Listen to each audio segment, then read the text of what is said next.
Alright, so if I asked you to name a place and the only two descriptors I gave you were both alcohol and potatoes, you usually wouldn't think those would be like normal adjectives for a place, but you could probably name it, being Ireland. And this is because of stereotypes. So we're going to talk about Irish culture a little bit. It's extremely rich. It runs deep into people's beliefs. Obviously, it's the way that they live. It's the way that they function every day.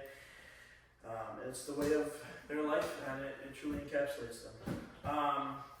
So I am Irish, but I'm not really familiar with the culture.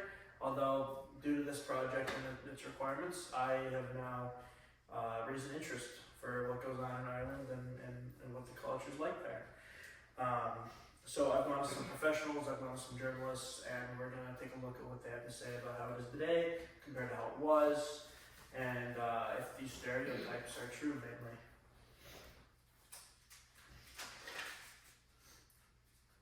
So Irish people are probably one of the most stereotyped people, just due to that simple, alcohol and potato thing. You hear it a lot. You hear it a lot whenever Irish people are brought up.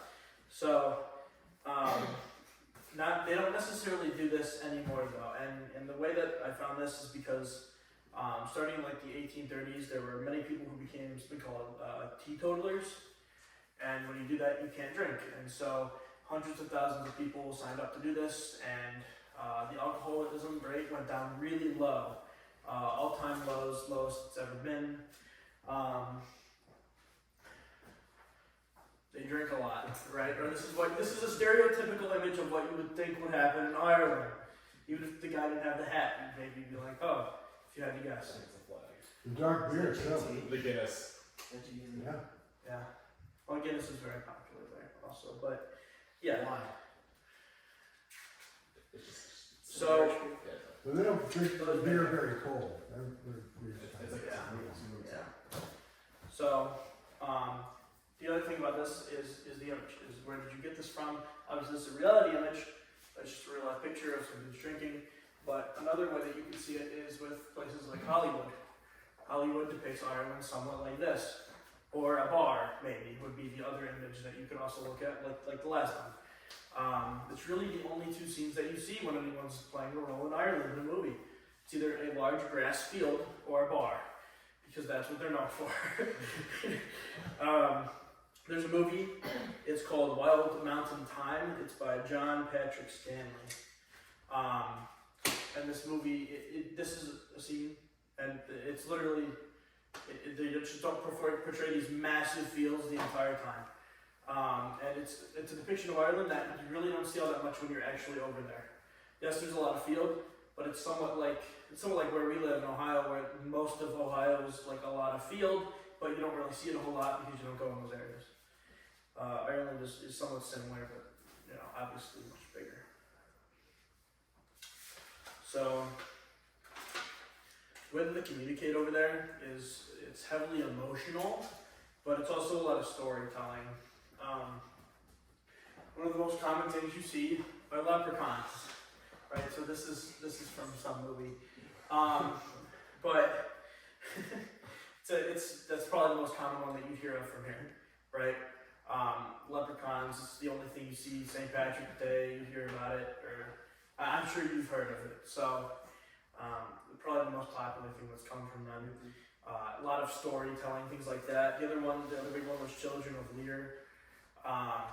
It's just these cultural stories that go back really far. Also, their emotional way of speaking, they're very pronounced in their wordage, very heavy. A lot of like old folk kind of words that go into their speaking. So it's interesting. And you can tell when someone doesn't live around there because they won't speak like that at all. So, another thing is their culture, it's rich with visual and verbal displays. So whether you're talking about like big grand speeches or actions of visual display like tap dancing would be the common one here for Ireland. It's common things that you see. So tap dancing, singing, or instruments like Irish bagpipes, which came after Scottish bagpipes, but were still very prominent over there. You see a lot of these displays in public because it really wraps up what they have always done, and they still do it to this day. When Irish, Scottish people die, there's usually a lot of bagpipes at the funeral, and it's related to that. And then lastly, why is it a stereotype to begin with? Why do we have it? Why do we look at Irish people, and the first two things that come to mind would be alcohol and potatoes? Why is that exactly? Well, there was the potato famine that happened in Ireland, and that was a real event. But the big thing is, why do we still think about it today? Because obviously that doesn't happen anymore, and the alcoholism rate isn't really that high anymore, even though it once was. So why is it so prominent?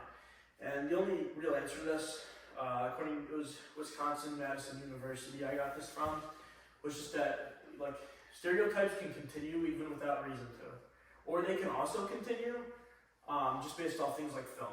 So film, word of mouth, people have an attitude towards a certain ethnicity or something like that, and they will retract that. They will tell it to other people. They'll act away in front of other people that causes them to act a different way.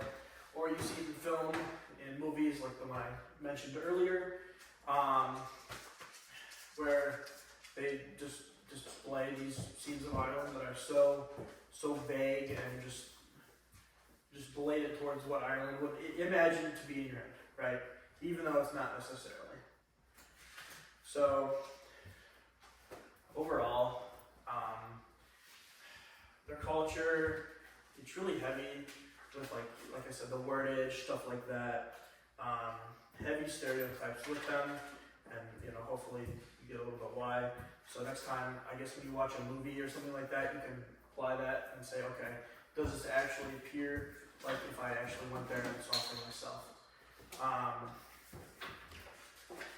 Or you can look at the stereotypes and you can ask why they still exist today and why they still are so prominent even in today's society. So, does anyone have a question or two? Do you think the stereotypes against Irish people when they immigrated to the U.S. grew? Because I know like Irish people had a happy stereotype in the UK when it was Latino at the time. Yeah, so there's Irish American people is what it would be called. When the USA came together, it was that melting pot kind of thing. There was a lot of ethnicity just spreading everywhere. It was, it's a negative connotation of saying it, but it was a mess. It was all over the place. That's why you see in places like New York, you see like Chinatown, and stuff like that, just separated, Little Italy. So. Do you think it was amplified by Hollywood? Probably when Hollywood came. That was kind of after they came over here originally, but it definitely could have, before the internet existed and before you could find all that information, it definitely probably spread the stereotypes to other people who couldn't read for themselves if it was actually true. Do you feel that other nationalities have the same type of stereotypes based on? Absolutely, and this is one of the ones I said it was a bigger stereotype, not one of the worst ones, right? So they don't exactly get treated racially for it, but that's also a big thing, is racism and stuff like that. And that's obviously being treated much worse. So no, they're definitely not the only people that are affected by stuff like this. It's very common, and I'm sure everyone's seen it in their daily life with racism and all that kinds of stuff. Anything else? Yeah, I have a question. Yeah. Do you think the Irishmen welcome this stereotype, or do you think they try and steer it away? I don't know. I think when America was forming, I can at least tell you when America was forming. Like when America was forming, they came over and they were in places like New York and stuff like that. They weren't known negatively for it because they drank so much. Because that was before the tea topper thing. Also, those are ones that moved to America. But yeah, I'm sure it was not really a great thing to have on you, so they probably weren't huge fans of it, but did that stop them from spreading their ways? I don't know. Probably not. Agreed.